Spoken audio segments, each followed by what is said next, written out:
Écoutez-nous 24 heures sur 24 sur l'application RCJ à télécharger sur Apple et Android.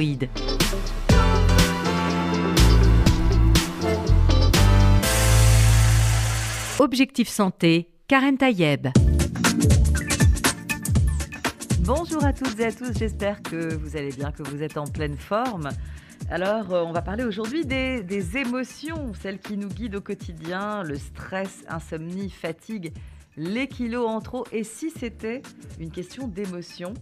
Alors, on connaît toutes et tous les 6 émotions de base, la joie, la tristesse, la colère, le dégoût, la surprise, la peur. Ce sont les 6 grandes émotions. Mais avec mon invité, le docteur Marine Colombel, on va apprendre à les écouter et je suis ravie de vous accueillir. Pour la 2e fois, c'est votre nouveau livre, docteur Marine Colombel, un livre paru chez Marabout. Écoute tes émotions pour te libérer. Voilà un beau sujet. Bonjour, docteur Marine Colombel. Bonjour Karen. Vous êtes donc docteur en médecine, vous êtes spécialisée en psychiatrie. Et donc ce livre est important parce que c'est vrai que ces émotions, on en parle beaucoup, elles nous entourent au quotidien. On est avec des émotions. On se les fabrique même in utero, on va en parler avec vous tout à l'heure. Mais elles nous disent quoi, ces émotions? Parce qu'on nous demande souvent de les écouter. Écoute tes émotions. Alors, qu'est-ce qu'elles nous racontent? Les émotions, c'est fondamental. Toutes les journées qu'on va traverser, on aura au moins 1, 2, 3, 10 émotions qui vont venir. Est-ce que c'est grave, docteur, d'avoir autant d'émotions dans une journée? C'est grave, mais ce sont très importants. On sait que les émotions, comme on va en parler un petit peu plus tard, apparaissent très très tôt dans le développement, dès la vie in utero. C'est parce que ces émotions ont un véritable rôle. Elles ont un rôle d'apprentissage. Elles ont aussi un rôle d'interaction avec notre environnement pour finalement nous servir de boussole dans notre vie, pour savoir ce que l'on doit faire, ce que l'on ne doit pas faire, et finalement pimenter notre vie et faire qu'on va de l'avant. Alors vous dites, justement, on va commencer peut-être par la fin de votre livre, vous en parlez, grossesse, vous venez d'avoir un bébé, on vous en félicite. Mais justement, l'idée que ces émotions passent de la mère à l'enfant au moment de la gestation, est-ce que c'est quelque chose qu'on vient de découvrir? Est-ce qu'on le sait depuis longtemps? On sait, on le dit souvent quand on met de la musique, voilà, quand on est enceinte, l'enfant entend cette musique, etc. Est-ce qu'il entend les colères, les stress, les angoisses d'une maman aussi? C'est quelque chose qui est assez étonnant, mais oui, on a découvert assez récemment que les émotions, notamment les émotions de la maman, étaient transmissibles au fœtus avant même la naissance. On l'a découvert en mesurant le taux de cortisol de la maman. Donc le cortisol, pour rappel, c'est l'hormone du stress. Donc c'est l'hormone des émotions fortes et surtout négatives. Et on a découvert que lorsque le taux de cortisol était élevé chez la maman, qu'elle était stressée, le taux de cortisol du fœtus s'ajustait et prenait le même niveau que la maman, et également lui vivait le même stress que sa maman vivait en direct. Alors vous l'avez dit, émotions négatives, on l'a entendu, ça veut dire qu'il faut différencier les émotions négatives des émotions positives. Comment on fait la différence? Alors c'est un terme un petit peu abusif en fait, négative et positive, parce qu'il n'y a pas tellement d'émotions négatives. Toutes les émotions ont leur place. Ça veut dire que la joie, évidemment, on est heureux de l'accueillir, mais la tristesse, la colère, le dégoût aussi ont leur place. Elles sont là pour nous donner des messages sur notre environnement, d'où l'importance de les écouter. Le souci, ce n'est pas la nature de l'émotion, c'est plutôt son intensité. Lorsque l'intensité n'est pas corrélée à l'environnement, à ce qui se passe au quotidien, que les émotions sont trop fortes ou qu'elles varient trop vite et qu'elles créent du coup une nuisance pour nous, c'est là qu'elles deviennent négatives. Mais ce n'est pas tellement la nature de l'émotion qui fait le négatif, c'est plutôt son intensité ou le fait qu'elle se déclenche à un moment qui n'est pas propice. Par exemple, qu'est-ce qu'on entend par pas propice? Parce qu'on imagine une émotion, une tristesse, on sait qu'elle est commandée par un événement qui rend triste. Qu'est-ce qu'on appelle, on appelle par quelque chose qui est finalement déconnecté d'un événement? Prenons à l'extrême, imaginez une situation de deuil. C'est normal de sentir de la tristesse lorsqu'on a perdu quelqu'un qui nous est cher. Par contre, si cette tristesse est tellement envahissante qu'elle nous empêche tous les matins de nous lever, de faire nos activités et finalement de vivre, cette tristesse-là devient délétère, elle devient négative. Mais ce n'est pas sa nature qui est négative. La tristesse, à sa place, le deuil doit se faire. Mais il faut mieux qu'elle se fasse à des moments où effectivement on peut se consacrer à nous et à écouter cette tristesse et qu'elle ne soit pas sans arrêt revenir à des moments où elle n'a finalement pas trop sa place parce qu'on doit faire autre chose. Et alors, vous qui êtes médecin et donc spécialisé en psychiatrie, Comment se fait-il que des émotions qui ont au départ une raison d'être, et même non seulement une existence liée à un événement, mais aussi une raison d'être sans doute pour voilà, qu'on se débarrasse parfois d'un stress. Donc on a cette émotion qui va être positive entre guillemets dans le sens où elle va servir à quelque chose. Comment en fait cette émotion négative peut rester dans le long terme? Qu'est-ce qui provoque cela? Généralement, c'est dur de le dire, mais c'est nous. C'est pas l'environnement extérieur qui fait notre émotion, c'est nous-mêmes. C'est qu'on a du mal à les gérer, ces émotions. On a du mal à les laisser partir, tout simplement. Ça veut dire pour quelle raison? Parce qu'on est sans arrêt en train de ruminer, en train de réactiver sans arrêt les mêmes pensées qui vont réactiver les mêmes schémas, les mêmes émotions, même si ça nous fait mal, même si c'est douloureux, même si on veut en sortir. C'est parfois difficile de faire un pas de côté, dire non, stop, j'arrête d'être dans ces pensées, j'arrête d'être dans ces ruminations. D'où le travail qu'on fait en psychothérapie et moi le notamment livre que vous avec la méditation. Aujourd'hui, parce que le titre, je le rappelle, c'est « Écoute tes émotions pour te libérer ». Finalement, c'est ça, c'est se libérer de ce ruminement, de cette façon de garder en soi ces émotions qui, au départ, elles ont une vocation. Mais à force de les garder en soi, elles peuvent avoir un effet délétère, j'imagine. Tout à fait, c'est ça. Ça peut conduire vers ce qu'on appelle, et vous en parlez dans votre livre, le burn-out. Ça peut conduire aussi vers des dépressions. Vers le burn-out, vers la dépression, vers des troubles paniques pour les gens qui sont plus dans le domaine anxieux. Vers, finalement, on va dire que les émotions sont souvent la base psychopathologique des maladies psychologiques. Beaucoup de maladies psychologiques sont basées sur des émotions finalement qui sont mal gérées ou non gérées. Alors, vous nous donnez quelques clés dans ce livre, notamment la notion de respiration. C'est vrai qu'on la met à tout bout de champ, cette respiration. C'est vrai que sans respirer au quotidien, on ne serait plus là, parce que on a besoin de cet oxygène, mais on ne parle pas de cette respiration-là. C'est une respiration commandée. On en parle de plus en plus, c'est d'ailleurs s'asseoir, prendre le temps de respirer. Et vous dites non seulement respirer, mais vous dites que s'ancrer par la respiration. Est-ce qu'on peut comprendre ce que ça veut dire, cet ancrage par la respiration ? Alors la respiration, c'est fondamental, notamment en méditation que je pratique beaucoup, parce que la respiration, c'est ce qui va recentrer au milieu du corps. Au lieu d'être sans arrêt dans notre tête, sans arrêt dans nos schémas mentaux, dans nos ruminations, elle va nous obliger, lorsqu'on se focalise dessus, à revenir dans notre corps. Ce corps qu'on oublie souvent. Donc en fait, on est plus dans le corps que dans la partie on est en haut. Cérébrale. C'est ça, on redescend. On redescend sur Terre. On redescend comme les enfants savent si bien le faire lorsqu'ils sont à bas âge, de revenir simplement dans leur corps et au contact de leurs 5 sens. Donc on va réapprendre, refaire ce chemin arrière pour revenir au contact de notre corps. Et c'est déjà ce premier contact avec le corps et la respiration qui donnera les bases de travail avec les émotions. Donc en fait, respirer, c'est pour se recentrer sur soi-même et écarter finalement ces émotions qui ont trop duré ou qui ont un caractère malgré tout délétère, même si on a bien compris que les émotions de base, la colère, la joie, le stress, le dégoût, etc., c'est des choses qui sont en fait en réaction par rapport à des événements. On mange quelque chose qui n'est pas très bon, ça nous dégoûte. On est en colère après un événement, voilà, on le montre. Et finalement, d'ailleurs, elles ont un effet positif sur le corps aussi. Quand on pleure aussi... quand il y a un événement douloureux, etc., ça en soi, ça a une vocation. Oui. Alors, il y a 2 choses intéressantes que vous avez soulevées. La première, c'est notre positionnement vis-à-vis de nos émotions. Ça, c'est quelque chose qui semble simple sur le papier, mais qui, en fait, est assez compliqué. Jusqu'où j'accepte l'émotion, jusqu'où je peux aller avec elle, jusqu'où je peux me permettre d'être dans l'émotion. Là, la réponse, c'est plutôt les Tibétains qui vont la donner. Ils nous disent, l'émotion, il faut qu'elle soit là parce qu'elle va nous guider. Mais par contre, c'est à nous de garder les rênes en main. Imaginez que l'émotion est un cheval. Le cheval va vous permettre d'aller beaucoup plus loin que si vous n'en aviez pas. Mais par contre, c'est à vous de garder les rênes en main. Ce n'est pas au cheval de dire où vous allez aller. Donc ça, c'est le premier point.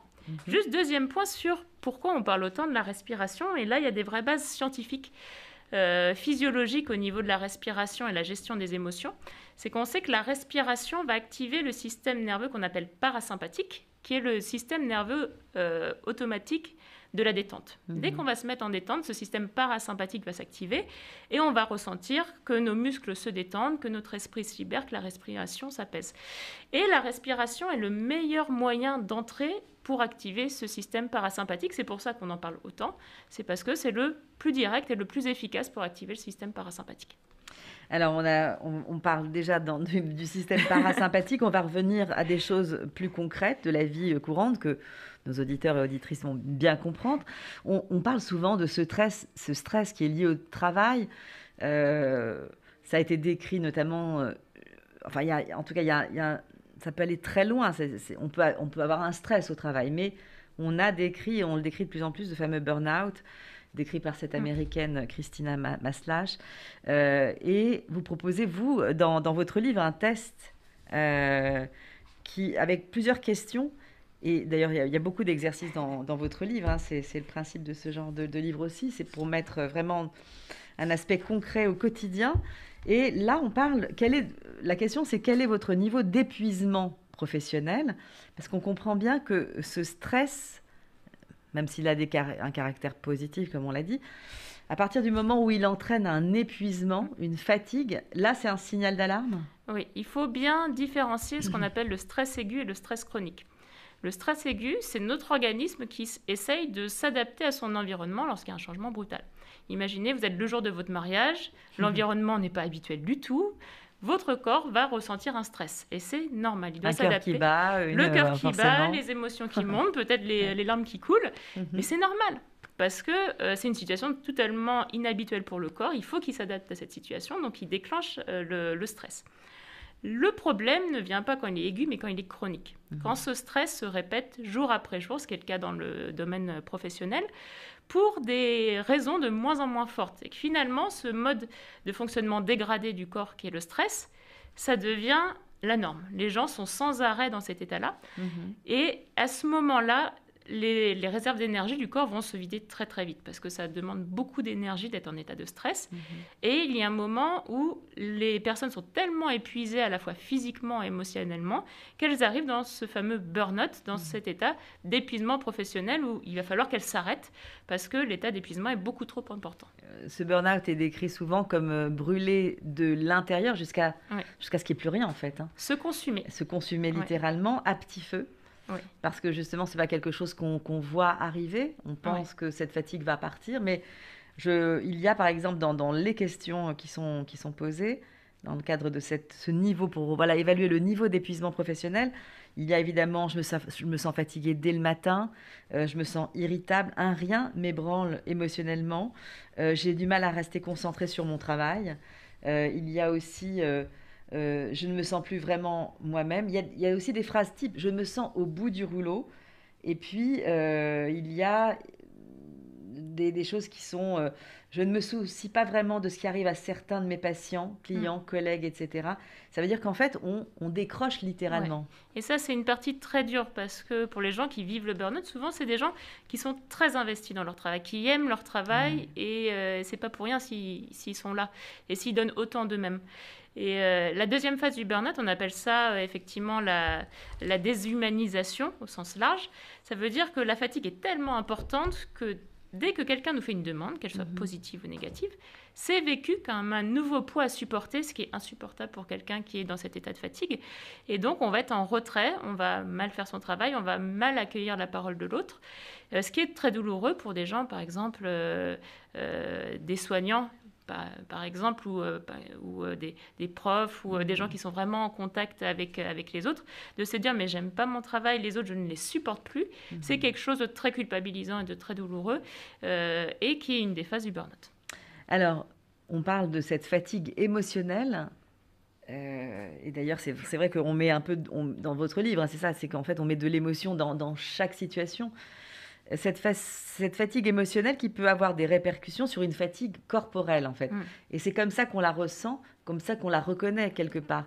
Mais quel est le lien, justement ? Comment se fait ce lien ? Comment on passe d'une fatigue émotionnelle à une fatigue corporelle ? En fait, les deux sont intimement liés parce que le corps est le support de l'émotion. Comme on l'a dit tout à l'heure, lorsqu'on est ému, lorsqu'on est heureux, on sent le cœur qui bat. Lorsqu'on a peur, on devient tout blanc et on se met à trembler. nos émotions sont un petit peu dans notre esprit et beaucoup dans notre corps. C'est la somatisation. C'est des somatisations, ça veut dire que les deux sont intimement liés. Mais on ne va pas parler de quelque chose, pardon Marine Colombel, mais on dit somatiser, c'est-à-dire que le corps montre des effets, mais où est la limite entre la psychosomatise, c'est-à-dire que est-ce que c'est vrai, faux? Comment on fait la différence? Tout est vrai, si tout est ressenti. Il n'y a pas de faux. Je suis médecin, je suis psychiatre, donc dès qu'on me donne un symptôme, je le prends comme vrai parce qu'il est vécu par la personne. L'origine, finalement, peu importe. Ce qui est important, c'est le vécu réel de la personne. Et on sait très bien que, par exemple, des stress chroniques peuvent aussi engendrer à long terme, par exemple, des cancers. Ça veut dire qu'il y a des vraies intrications entre le stress, les émotions et le corps. La fameuse expression, se faire du mauvais sang, qui entraîne effectivement du mauvais sang. Donc Nos anciens le savaient bien au niveau de la médecine. Il n'y a pas de division entre l'esprit en haut et le corps en bas. Les deux sont intimement liés et si on touche à l'un, l'autre aura aussi des répercussions. Alors, dans votre livre, vous parlez aussi évidemment de ces kilos émotionnels, c'est un sujet, mais comme vous dites, le cerveau et le corps, on pense aussi tout de suite, et c'est de plus en plus fréquent, le deuxième cerveau, l'intestin, et c'est évidemment ce qu'on va ingurgiter, comment on va manger, pour quelles raisons on va manger. Voilà. C'est vrai que l'heure de passer à table, elle est cruciale, elle est intimement liée aux émotions. Comment, justement, on peut se remettre à l'écoute, non pas de soi-même, mais même de l'assiette qu'on va se proposer devant soi. L'alimentation, c'est crucial et ça nous ramène beaucoup à l'enfance, aux sensations qu'on avait quand on est enfant. Et c'est vrai qu'il y a beaucoup de personnes, lorsqu'elles ont un surplus émotionnel, qui vont avoir tendance à retrouver ce réconfort de l'enfance. Les parents ne sont pas forcément là, donc ils vont retrouver quelque chose qui leur rappelle leurs parents, et souvent c'est la nourriture, qui va faire ce rôle-là de réconfort. Donc travailler sur les émotions, souvent, va travailler aussi sur le rapport à la nourriture. C'est d'où l'importance de l'écoute des deux. Et lorsqu'on est dans un repas, même si c'est pour manger un simple aliment, au lieu de le faire de façon automatique en étant branché à autre chose, ça veut dire à son portable, à la télé, à une discussion, on va essayer pendant ce moment que ça soit vraiment un moment intime, un moment où nos 5 sens vont être réveillés pour faire pleinement l'activité qu'on est en train de faire, c'est-à-dire manger. Manger en pleine conscience. Manger en pleine conscience, ou le mindful eating en anglais. Tout à fait. Le repas en pleine conscience. Et cette façon d'aborder la nourriture va faire qu'on va être beaucoup plus apaisé sur un plan émotionnel, surtout si on a une histoire difficile avec l'alimentation. On va revenir aussi sur ce point de vue-là, la manger en pleine conscience. On sait que c'est très souvent recommandé par les coachs en nutrition ou les diététiciens. C'est-à-dire s'asseoir à table et faire quelque chose d'un peu un acte solennel, le fait de manger plutôt que de grignoter, justement. Le fait de s'asseoir pour manger, c'est presque avoir un rituel. En fait, vous parlez beaucoup de rituel d'ailleurs dans votre livre. C'est à la fois un rituel et le fait de se ramener à l'instant présent. Ramener vraiment à ce qu'on est en train de vivre. Le rituel, pour moi, il est là. C'est accepter de vivre ce qui est en train de se vivre en ce moment. Et l'alimentation est un magnifique support pour ça parce que ça stimule nos 5 sens. On a l'odeur, on a la vue si on aime bien préparer les plats, on a le goût, évidemment. Tout y est.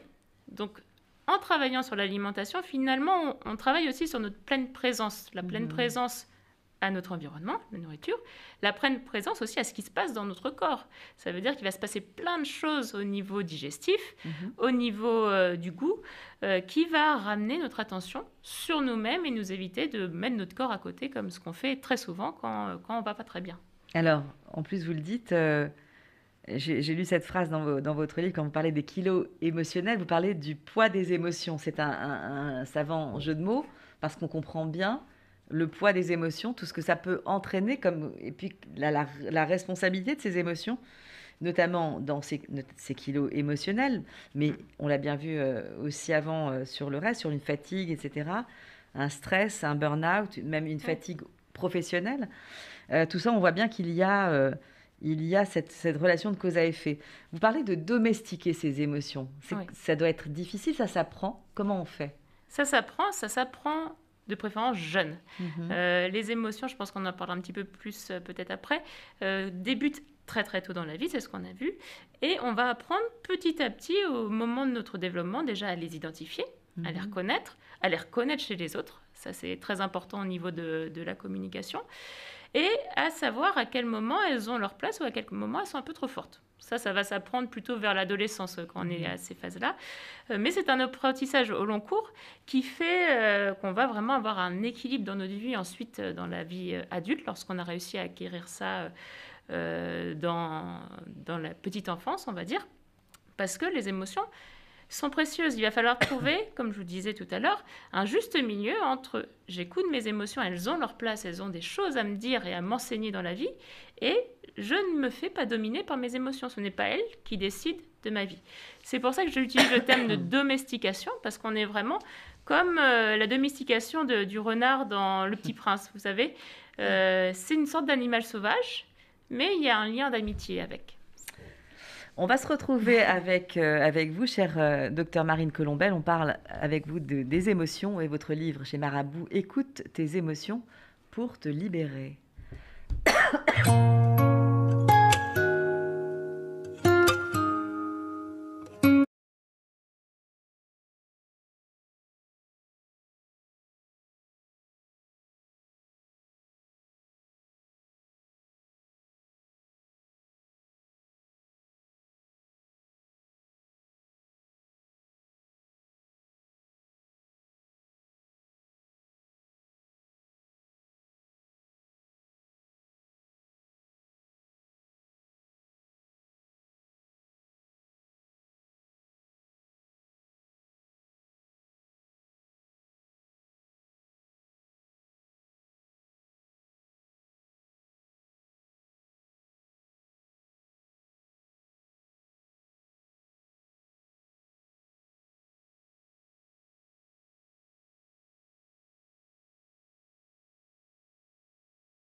Sont là, toujours présentes, et heureusement d'ailleurs, on est des êtres d'émotion et bien sûr de chair, mais apprendre à gérer, à domestiquer, c'est votre mot, ces émotions pour qu'elles soient mieux recentrées sur nous-mêmes, en fait qu'elles finissent par venir vers nous plutôt que, donc finalement qu'on les entoure nous-mêmes, qu'on puisse les gérer, qu'on puisse savoir où elles vont et pas n'importe où, parce que finalement, à force de les laisser vivre leur petite vie, ça peut aller très loin, ça peut aller plus loin que prévu. Et les émotions, c'est quelque chose de très subtil. Il faut faire attention aux émotions. Les émotions, ce sont nos alliés. C'est elles qui vont nous donner de multiples messages. Mais une émotion, souvent, peut en cacher une autre. Ça veut dire que si on ne les écoute pas, on peut passer à côté, effectivement, d'émotions peut-être plus fines, plus subtiles, plus profondes qui sont là, parce qu'on écoute des émotions plus fortes qui s'expriment. D'où l'intérêt d'aller vraiment écouter tout ce qui se passe en étant ouvert et en observant avec attention tout ce qui se passe dans notre corps et dans notre esprit. Vous proposez d'ailleurs dans votre livre des exercices à plusieurs moments du livre et on parle toujours d'écouter ses émotions. On fait comment pour écouter ses émotions? On s'assoit tranquillement sur un fauteuil, au calme, personne autour de soi. On fait comment? C'est déjà un début. C'est déjà un début. Je conseille, lorsqu'on ne connaît pas trop les exercices méditatifs, effectivement, de le faire dans un environnement calme pour avoir ce temps vraiment à nous de détente. Et on va vraiment profondément aller regarder les signaux de notre corps, les sensations corporelles. Et c'est ça qui va nous donner des informations sur quelles émotions nous habitent. Donc pour cela, on va vraiment laisser notre conscience, au lieu d'être en haut, aller en bas. On fait comment concrètement? Parce que pour ceux qui nous écoutent, je fais comment pour amener ce que je pense dans ma tête vers le centre, donc vers le bas?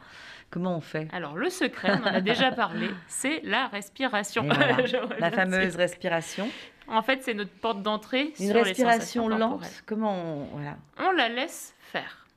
Je pense que le meilleur moyen, c'est de laisser la respiration s'installer toute seule.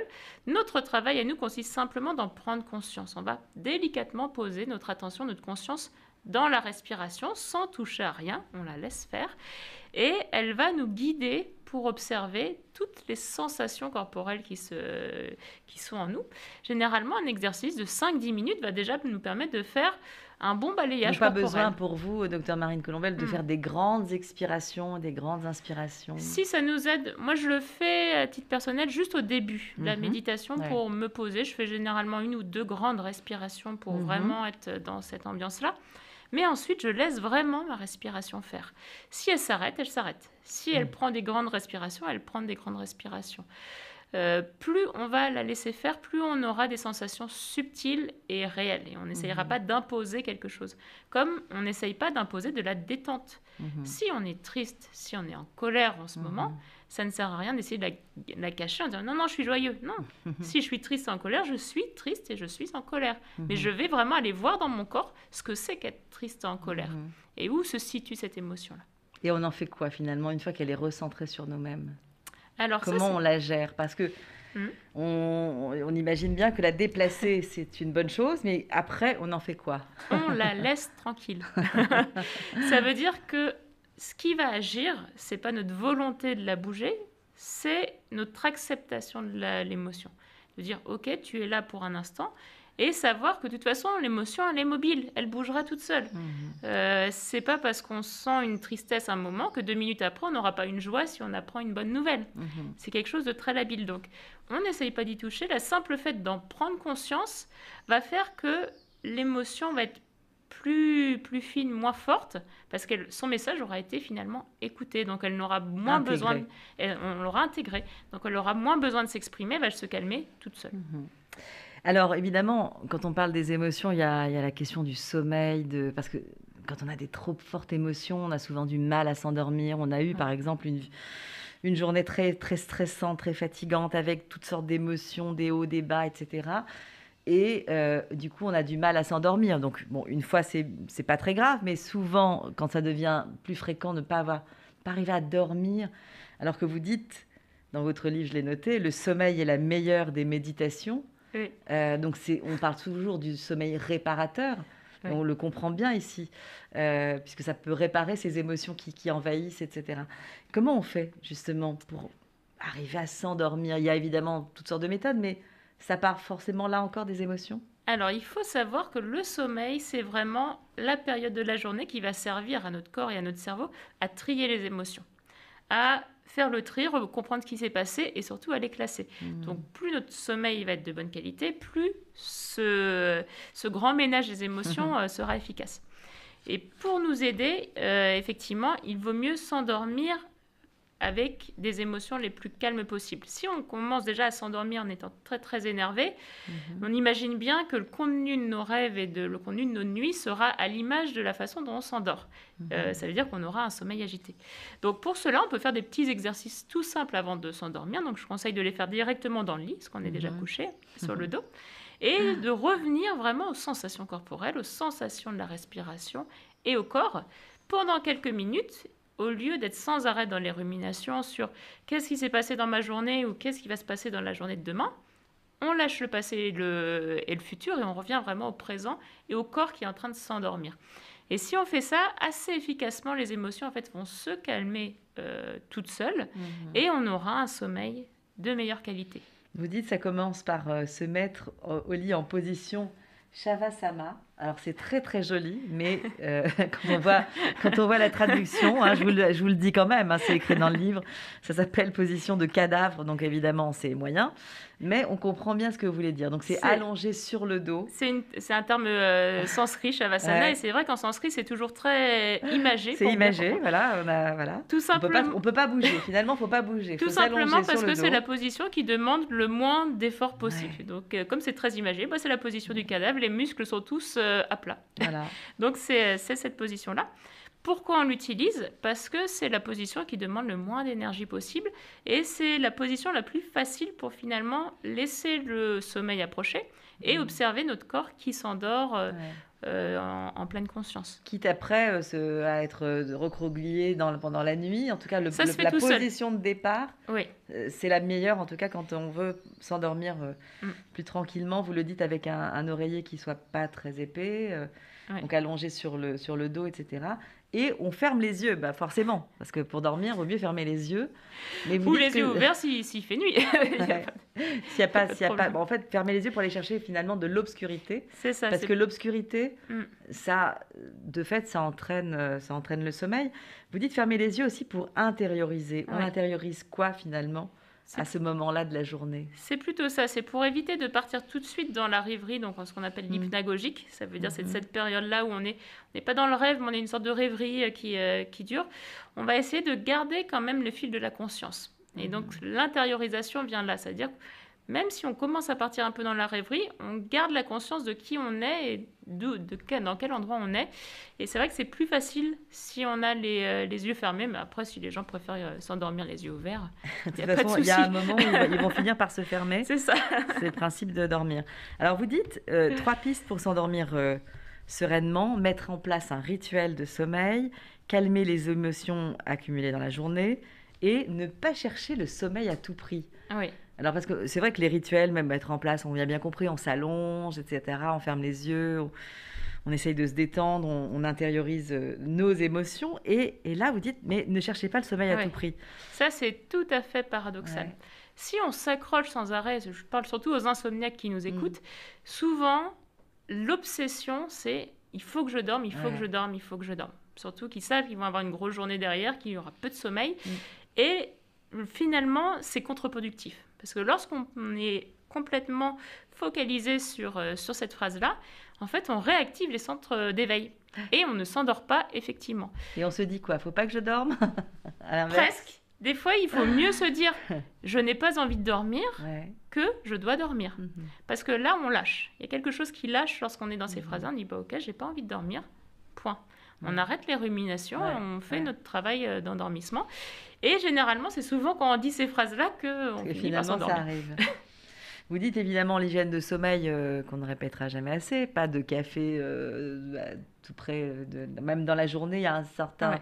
On dit, à une certaine heure. Donc ça dépend. Une certaine heure à ne pas dépasser, même si certains sont accros au café. Et pour ça dépend des métabolismes. Moi, ça ne me fait rien. Il y a des gens où ça fait rien, il y en a d'autres qui sont très très sensibles, donc évidemment. Et un dîner léger, en revanche. Alors ça, c'est important. Dîner léger et pas trop d'alcool, voire pas d'alcool le soir, parce qu'on sait que ça va vraiment détériorer la qualité du sommeil, surtout si on prend une grosse quantité d'alcool. Souvent, il y a des endormissements rapides d'un sommeil de très mauvaise qualité avec des réveils au milieu de nuit, donc c'est une très mauvaise idée. On mange léger, on boit de l'eau, c'est parfait pour l'endormissement. Voilà pour de quoi bien dormir, mais aussi vous rajoutez avoir des idées positives avant de dormir. Qu'est-ce qu'on se raconte dans notre tête ? mais ce que vous voulez. C'est ce qui est important, c'est c'est le thème qui vous intéresse. C'est pour vous de l'auto-hypnose, quelque part. Ça ressemble à des phrases à la méthode Colombel. Coué, effectivement, mais on s'en manque un petit peu de la méthode Coué actuellement, mais il n'a pas dit que des bêtises. Ce pharmacien, il a effectivement... Ouais. L'autosuggestion est puissante et l'autosuggestion est particulièrement puissante au moment de l'endormissement, parce qu'on est dans la période donc hypnagogique, qui est une période naturellement où notre état de conscience est modifié. Ouais. On n'est plus tellement en éveil. On n'est pas non plus dans le rêve, on est dans quelque chose qui est très très proche de l'état hypnotique naturel. Et on sait que dans cet état, finalement, les suggestions vont aller beaucoup plus profondément en nous. Donc, lorsqu'on on se souhaite vraiment quelque chose pour nous, pour le lendemain, et ben, c'est le moment idéal pour le faire avant de s'endormir. C'est une bonne idée. On va se souhaiter des bonnes choses avant de dormir. Et se mettre aussi, comme vous le dites, en condition de rêver. Mais quand j'ai lu ça dans votre livre, je me dis, ça veut dire qu'on peut rêver sur commande? On peut rêver sur commande, oui. Donc, en fait, il y a tout un travail de pleine conscience à faire dans la journée, d'être conscient de ce qu'on est en train de faire, pas de partir sans arrêt dans nos pensées. Lorsqu'on le fait, on peut petit à petit éclaircir également nos rêves. Ça veut dire augmenter notre conscience dans les rêves pour mieux nous rappeler nos rêves. Et même si on est un bon rêveur, aller jusqu'au ce qu'on appelle les rêves lucides. Le rêve lucide, c'est lorsqu'on a conscience, lorsqu'on est en train de rêver, que l'on est en train de rêver. Et là, c'est un espace très intéressant parce qu'on est en train de dormir, on sait qu'on est en train de dormir, mais on est dans le monde du rêve où tout peut arriver. Et là, tout est ouvert pour faire ce qu'on veut dans un monde onirique. Mais alors ça, c'est intéressant quand on dit d'être de se créer ce monde de rêve, d'aller le chercher quelque part et finalement de se mettre dans ces conditions. Mais est-ce qu'un sommeil est forcément meilleur quand il y a rêve ou pas? Est-ce que c'est une condition pour dire, voilà, mon sommeil, il a été de très bonne qualité? Disons qu'il y a toujours des rêves. C'est juste qu'on ne s'en souvient pas le matin. Mais on sait que dès qu'on est en phase paradoxale, il y aura du rêve. Ça, on l'a su parce qu'il y a eu des études qui ont été faites où lorsqu'on réveillait des rêveurs en phase paradoxale, 80% étaient capables de décrire très correctement le rêve qu'ils étaient en train de faire. Donc on rêve toujours quoi qu'il en soit. On rêve mais on ne s'en souvient pas, on n'a rien à raconter le matin au réveil. Ouais. Mais ça, c'est intéressant parce que ce n'est pas quelque chose dont on parle souvent. On parle souvent de ces rêves qu'on va raconter, souvent chez un psy, pour dire, alors, qu'est-ce que ça raconte, mon rêve, d'après vous, etc., etc. Et faire parler ces rêves, finalement, une fois qu'on les a vécus et puis qu'on a eu la possibilité de les raconter. Mais là, en fait, vous nous dites, quoi qu'il en soit, on rêve. Ouais. Et au réveil, eh bien, il n'y a plus rien parce qu'on ne s'en souvient pas. Mais ça, donc, ce que je comprends, finalement, c'est que le rêve fait partie du sommeil.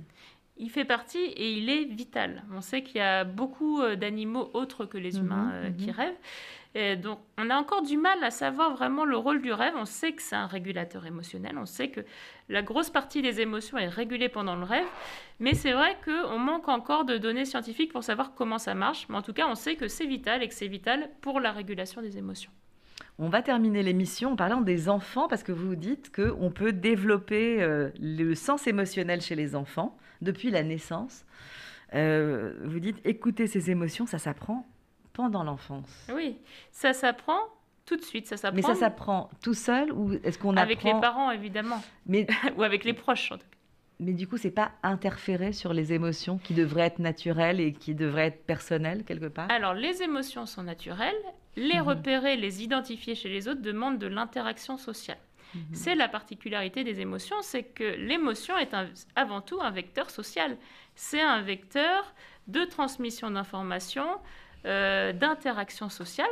Donc, évidemment, l'autre est vital pour apprendre les émotions.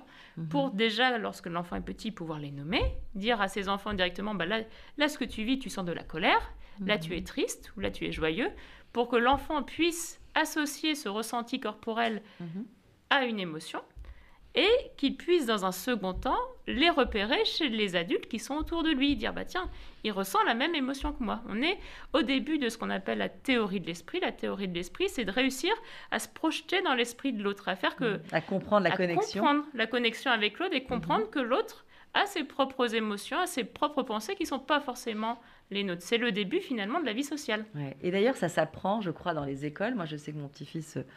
m'avait raconté m'avait mimé, par exemple, les différentes émotions, la tristesse, la joie. Donc, il a appris à l'école. Donc, c'est quelque chose qui fait partie d'un programme pédagogique aussi, vous pensez? Ou ça doit l'être, en tout cas? Il faut que ça le soit, parce que les émotions sont la base de beaucoup de choses. C'est la base du langage, c'est la base de l'interaction, c'est la base de l'apprentissage. Les émotions sont extrêmement centrales. C'est aussi un facteur de motivation. Un enfant, s'il voit que ses parents sont heureux lorsqu'il est dans un état de réussite, va répéter ce qu'il a mis en état de réussite. Donc, c'est la base aussi de la confiance en soi et de ce qu'on appelle par Bowlby l'attachement sécure, finalement, d'avoir ce sentiment de sécurité intérieure grâce aux adultes qui ont réussi à repérer les émotions et à finalement les vivre avec nous. Et à l'inverse, une partie plus sombre, justement, de cet échange avec l'autre, c'est le harcèlement. On parle beaucoup d'harcèlement scolaire. Et vous en parlez dans votre livre, dites « Le harceleur choisira toujours sa cible. Il sait la personne chez qui il va pouvoir déclencher telle émotion. » C'est le côté pervers. Le harceleur va se nourrir de l'émotion négative de l'autre. Donc, il va provoquer généralement cette émotion chez quelqu'un qui sait qu'il est vulnérable, qui va ressentir cette émotion négative. Donc, la première chose... Notamment la peur, par exemple. Par exemple, la peur ou la colère ou la mettre en difficulté. Parce que l'objectif, généralement, du harceleur, c'est de mettre en difficulté, finalement, sa victime. Moi, je le vois beaucoup parce que je fais beaucoup de consultations burn-out. Il y a beaucoup de cas, donc là, on n'est plus chez les enfants, mais chez les adultes, mais c'est le même fonctionnement. Le harcèlement professionnel, du harcèlement professionnel. Le harcèlement Ce que j'enseigne à chaque fois, etc. c'est vous ne pourrez pas changer la nature de votre harceleur. Vous pouvez faire que vous ne serez plus une victime, qu'il ne vous prendra plus comme victime. Et pour ça, on va retravailler vraiment l'identification des émotions. Quelle émotion il veut le ressentir et quelle émotion on se dit, non, mais l'émotion que veut me provoquer ce harceleur, ça ne m'atteint pas. Je suis neutre. Et il y a un moment où le harceleur, de toute façon, va se fatiguer d'harceler une personne qui ne ressent pas l'émotion qu'il veut provoquer. Donc, il ira voir quelqu'un d'autre. Et ça s'apprend comment? Il faut aller absolument chez un psy, un psychiatre, un psychologue, ou est-ce que les parents peuvent connaître ces outils? Comment parce que ça, c'est effectivement un sujet très important. Ouais. Alors ça à partir du moment où on sait qu'on a un outil, qu'il est possible de inverser ou au moins en tout cas faire bloc et faire écran finalement à ce que souhaite déclencher le harceleur. Alors ça, en termes émotionnels, je crois que c'est important. Ça dépend vraiment des personnes. C'est-à-dire qu'il y a des gens qui naturellement repèrent les harceleurs et savent adopter la bonne position, donc ils ne seront jamais harcelés de leur vie. Donc ces personnes-là, de toute façon, je ne les vois pas parce qu'ils ne sont pas dans ce cas-là. Mais naturellement, ils ont ces capacités-là, donc tant mieux. On peut les enseigner évidemment quand on est parent aussi avec ce que je viens de vous raconter en s'informant. Mais si on voit que la souffrance elle est trop importante chez le jeune, il ne faut pas attendre pour aller consulter. Ça peut aller très loin. On a vu des cas de suicide chez les adolescents suite à des cas de harcèlement. Donc je pense que la meilleure position pour les adultes lorsque nos enfants vivent ça, c'est déjà être très à l'écoute, qu'il y ait une vraie confiance mutuelle qui s'est faite pour que l'enfant nous le dise très rapidement cette situation. Et c'est à nous, en tant qu'adultes, de se dire, bon, jusque-là, c'est gérable, à partir de tel moment, là, il faut arrêter. Et je vais mettre en place des choses pour te protéger, pour faire que ça s'arrête. Donc, du côté psychologique pour la victime, mais ça peut être aussi du côté pénal ou du côté éducatif pour attaquer d'une autre façon le harceleur, évidemment. Alors, il y a peut-être une méthode à faire apprendre, notamment à l'équipe enseignante, à ceux qui sont plus près des enfants, cette émotion, apprendre à gérer sa propre émotion. En effet, ça doit s'apprendre à l'école, puisqu'on voit que ce harcèlement qui est subi par un certain nombre d'enfants peut aussi se retrouver à l'âge adulte, au niveau professionnel, etc.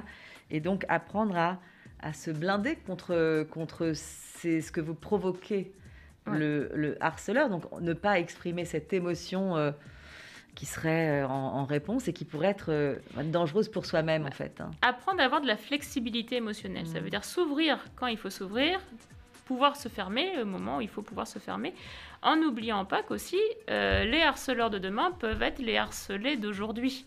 Ça veut dire qu'il faut évidemment éduquer tous les enfants aux émotions parce que de toute façon le bénéfice sera pour toute la société à la fin. Voilà. Merci infiniment, docteur Marine Colombel. Je rappelle votre livre. On termine cette émission, voilà un beau jeu de mots, enfin non, un lapsus. Cher docteur Marine Colombel, vous qui êtes psychiatre, écoute tes émotions pour te libérer. J'allais dire en fait, réécoutez cette émission peut-être ce soir avant de vous endormir. Vous dormirez peut-être mieux. En tout cas, on vous le souhaite et gérez vos émotions. Apprenez à les domestiquer et pour mieux vous libérer et en profiter surtout parce qu'on a tous besoin de nos émotions. Merci infiniment d'être venu et quant à vous, chers auditeurs et auditrices, je vous retrouve la semaine prochaine. Bonne santé à tous.